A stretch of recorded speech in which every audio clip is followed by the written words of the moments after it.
ఆ ప్రాంతం కరువుకు నిలువెత్తు నిదర్శనం. అడుగంటిన నీటి జాడ, బీడు భూముల్లో రాతి గుట్టలు, పశువుల మేతకు మాత్రమే పనికొచ్చే పడావు భూములు. భారతీయ నూనె గింజల పరిశోధనా స్థానం చేయుతతో చేయి కలిపి కలిసికట్టుగా కదిలిన రైతులు ఇప్పుడు బంగారు పంటల్ని పండిస్తున్నారు. ఆర్థిక స్వావలంబన సాధిస్తున్నారు. ఇంతకీ ఈ గ్రామం ఎక్కడా, ఏ పంటలు పండిస్తున్నారో తెలియాలంటే ఈ స్టోరీ చూడాల్సిందే.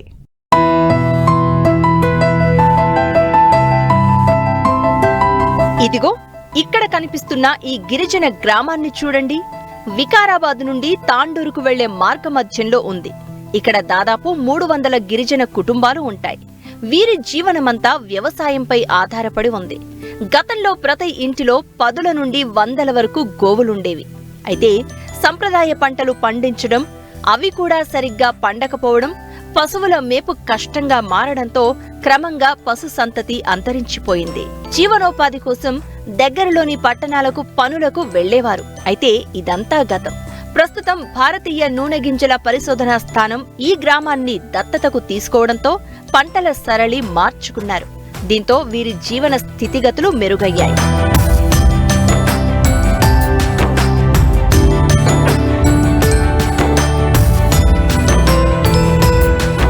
ఈ పొలాలే గతంలో రాళ్లు రప్పలతో నిండి అక్కడక్కడ ఉండి లేని మొక్కలతో దర్శనమిచ్చేవి. సంప్రదాయ పంటల్ని నమ్ముకున్న ఇక్కడ రైతులు రాగులు, సజ్జ, పచ్చజొన్న, స్థానికంగా దొరికే వేరుశెనగ రకాల పంటలను సాగు చేసేవారు. ఈ భూములన్నీ ఇసుకతో కూడుకున్న ఏటవాలు నేలలు కావడం, వర్షాలు వస్తే పంటలు కొట్టుకుపోయి ఇసుక మేటలు వేసేది. దీంతో శ్రమ, పెట్టుబడి వృధా అయ్యేది. రాను రాను అయితే పెట్టిన పెట్టుబడులు కూడా రాని పరిస్థితులు తలెత్తేవి. వ్యవసాయంలో రైతుల ఆర్థిక పరిస్థితిని మెరుగుపరచాలనే ఉద్దేశంతో కేంద్ర ప్రభుత్వం పలు ప్రాజెక్టులు తీసుకొచ్చింది. ఇందులో భాగంగానే 2016లో ఐసీఏఆర్ భారతీయ నూనె గింజల పరిశోధనా స్థానం ఫార్మర్స్ ఫస్ట్ ప్రోగ్రాం కింద వికారాబాద్ జిల్లా ధరూర్ మండలం రాంపూర్ తండాను ఎంచుకుని వారి పంటల సాగులో మార్పులు తీసుకొచ్చింది. దీంతో ఇక్కడి రైతు అధిక దిగుబడులను సాధిస్తూ మంచి ఆదాయం పొందుతున్నారు. మీ చిలక భూమి మాకు వండేది రాగులు, సజ్జ, పజ్జొన్నలు పండేది. 2016లో వచ్చేసి ఐఆర్ యూనివర్సిటీ నుంచి సార్ వాళ్ళు వచ్చి ధారూర్ మండలంలో రాంపూర్ తండా, ఒకటి గుర్దోట్ల, అంపల్లి, గట్టెపల్లి 4 ఊర్లకు దత్తత తీసుకొని సార్ వాళ్ళు సాయిల్ టెస్ట్ చేపించి పంట మార్పిడి చేపించి మాకు 500 ఎకరాలు ఆముదం పంట వేయించారు. తర్వాత మార్పిడిలో K6 వచ్చేసి 30 మంది రైతులకు విత్తనం తయారు చేసుకోవడానికి K6 విత్తనం 30 బ్యాగులు ఇచ్చారు. 30 బ్యాగులతోని మినిమం ఒక 200 ఎకరాలు చేసుకున్నాము. మూడు సంవత్సరాలు చేసుకున్నాము. 3 సంవత్సరాలు చేసుకొని దాని తర్వాత మళ్ళీ వేరే రకం మార్పిడి చేసినాం. వేరే రకం అంటే వశిష్ట, తిరుపతి రకం, వేరే రకం తీసుకొచ్చి మళ్ళీ 40 మందికి విత్తన సాగు చేస్తున్నాం. విత్తన సాగు చేసుకొని మేమే ఈ వర్షాకాలంలో 50 ఎకరాలు 60 ఎకరాలు వేసుకొని రబీలో 400-500 ఎకరాలు మా విత్తనమే మేము చేసుకుంటున్నాము. మేము తాండూరు కానీ, మహబూబ్నగర్ కానీ, గద్వేల్ కానీ అక్కడ పోయి తెస్తే మాకు విత్తనము 12,000 నుంచి 14,000 ధర. ఎరువులు కూడా మేము ఫస్ట్ అలవాటు DAPనే వాడేది. ఈ సార్ వాళ్ళు వచ్చి సాయిల్ టెస్ట్ చేపించి వేరుశనగాయలు కానీ, కందిలో కానీ, పెసర్లలో కానీ ఈ సింగిల్ సూపర్ ఫాస్ఫేట్, మళ్ళీ వేరుశనగాయలేమో జిప్సం వాడే వల్ల మాకు లాభాలు ఎక్కువ వస్తుంది. మేము మినిమము K6 9 నుంచి 10 క్వింటాలు వచ్చింది. ఈ వశిష్ట వచ్చేసి 10 నుంచి 12 క్వింటాలు, 14 క్వింటాలు కూడా వస్తుంది. దిగుబడి మంచిగా వస్తుంది. ప్రతిరోజు కూలీకి పోయేటోళ్ళము. ప్రతి వికారాబాద్ కానీ, తాండూరు కానీ మేము లేబర్ పనికి కూలీ చేసి బతికే వాళ్ళము. ఇప్పుడు ఎక్కడ లేకుండా ఇక్కడనే మాకు లాభాలు చాలా వస్తుంది, దిగుబడి. బీడు భూముల్లో బోర్లు వేసి ఆరుతడి పంటల సాగు వైపు దృష్టి సారించారు. రైతులందరూ ఇప్పుడు ఈ భూముల్లో బంగారు పంటలు పండిస్తున్నారు.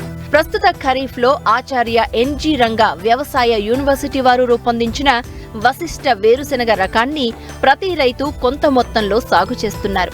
విత్తనాన్ని అభివృద్ధి చేసుకుని రబీలో ప్రధాన పంటగా వేయనున్నారు. మిగతా దిగుబడిని విత్తనంగా అమ్ముకుని అధిక ఆదాయం పొందేందుకు సిద్ధమవుతున్నారు. రెగ్యులర్గా మా గ్రామంలో కంది పంట, ఈ వేరుశెనగ, ఈ లోకల్ విత్తనాలు, అలాగే బాగా రసాయన ఎరువులను బాగా వాడేవాళ్ళం ఇంతకుముందు గతంలో.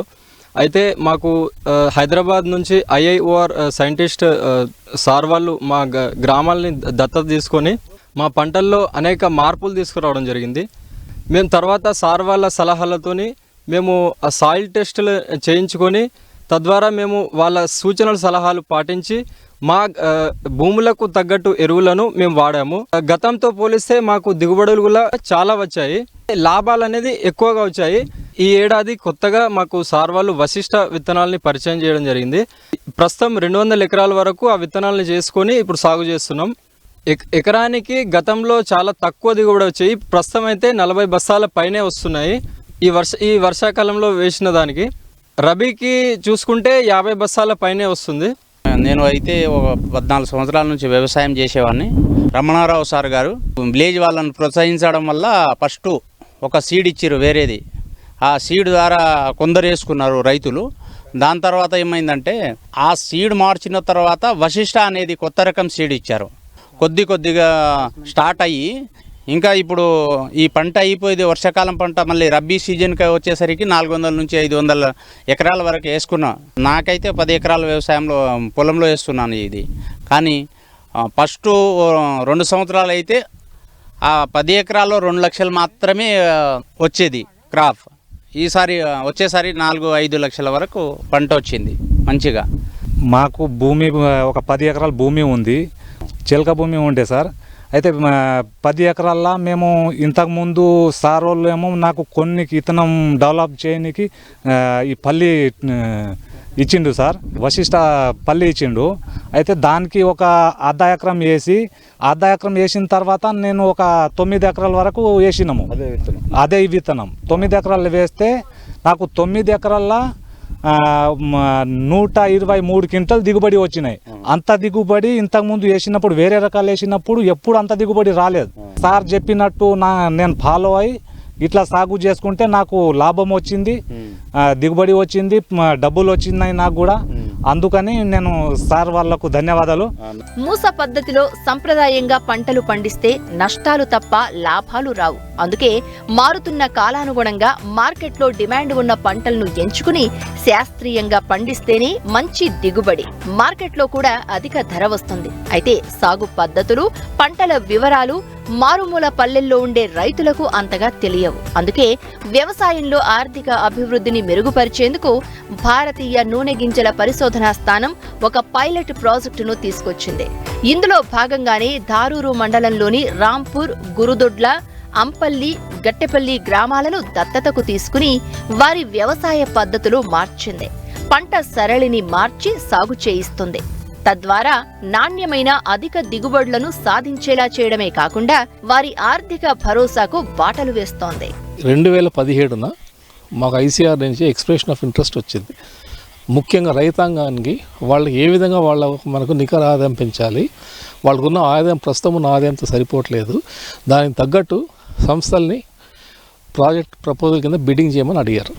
ధరూర్ మండలం అనేది కొంచెం వెనుకబడిన ప్రాంతం. సో ఎప్పుడైనా కానీ ఏదైనా ప్రోగ్రామ్ మనము వెనుకబడిన ప్రాంతాల్లో చేస్తే మనకు లాభం అనేది క్లియర్గా తెలుస్తుంది రైతాంగానికి. ఆ ఉద్దేశంతో ధరూర్ మండలంలో 4 గ్రామాలను ఎంపిక చేసుకున్నాం. అందులో రాంపూర్ తాండా అనే ఒక గ్రామం. ఈవేళ మనం రాంపూర్ తాండాలో ఉన్నాము. ఫస్ట్ మేము చేసిన ఏమంటే సాయిల్ టెస్టింగ్ చేసాం. ఈ సాయిల్ టెస్టింగ్లో చూస్తే మనకు 4 గ్రామాల మొత్తానికి చేసేసాం. దీన్ని బట్టి మాకు అనిపించింది ఏమంటే ఓవరాల్గా మనకు భాస్వరం అనేది చాలా ఎక్కువ ఉంది. అక్కడక్కడ నత్రోజని కొంచెం ఎక్కువ ఉన్నాయి, మామూలుగా మధ్య రకంగా నత్రోజని ఉంది. దీని తగ్గట్టుగా ఏం చేసామంటే ప్రతి ఒక్క పంటకు ఏ రసాయన ఎరువులు వేయాలి అనేది ఒకటి డిసైడ్ చేసుకున్నాం. వేరుశెనగలో మనకు వీళ్ళకి ఈ యొక్క రాంపూర్ తాండాలో దాదాపు 250 నుంచి 300 ఎకరాల దాకా కేవలం మనకు వ్యాసంగంలోనే వేసేవారు. ఈ వ్యాసంగంలో వేసినప్పుడు వాళ్ళ ఇన్పుట్ యూస్ ప్యాటర్న్ చూసి వాళ్ళకు వచ్చిన వాళ్ళ యాజమాన్య పద్ధతులు గమనించి చూసినప్పుడు వాళ్ళు పెట్టే పెట్టుబడికి వాళ్ళకు మహా అంటే 6 నుంచి 8 క్వింటాలు ఎకరా కంటే ఎక్కువ వచ్చేది కాదు దిగుబడి. నికర ఆదాయం చాలా తక్కువ ఉంటుంది. సో ఇక్కడ మేము ఫస్ట్ ఇంటర్వెన్షన్ చేసింది అంటే K6 అనే వెరైటీని మనం కదిరి నుంచి తెప్పించి వాళ్ళకు మా సంస్థ తరఫున వాళ్లకు రైతాంగానికి 40 మందికి ఏమో విత్తనం తయారు చేసుకోవడానికి ఇచ్చాం రబీలో. రెండోది అంటే విత్తన శుద్ధి అసలు లేదు.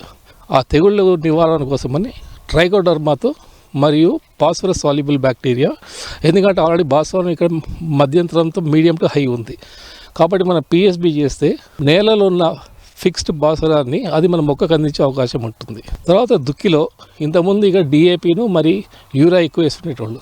సో మేము ఆ భూసార పరీక్ష రిజల్ట్స్ బట్టి సింగిల్ సూపర్ ఫాస్ఫేట్ మరియు జిప్సమ్ దుక్కిలో మనకు 2 కట్టలు జిప్సం కంపల్సరీ వేయించడం జరిగింది. సింగిల్ సూపర్ ఫాస్ఫేట్ ఒక కట్ట, కొంతమంది 2 కట్టలు కూడా మన భాస్వరం పద్ధతి, మన భాస్వరం స్టేటస్ బట్టి వాళ్ళు చేసుకునేవాళ్ళు.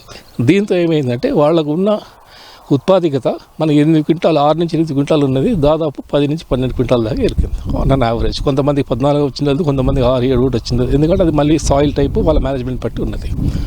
సో దీంతో వాళ్లకు నికర ఆదాయం గ్రౌండెడ్లో పెరిగింది. ఇది చేస్తూ పోతూ ఉంటే 2023లో ఒక కొత్త రకం TCGS 1694 వశిష్ఠ అనే రకము మన ఆచార్య NG రంగ అగ్రికల్చర్ వ్యవసాయ విద్య వాళ్ళు రిలీజ్ చేసింది.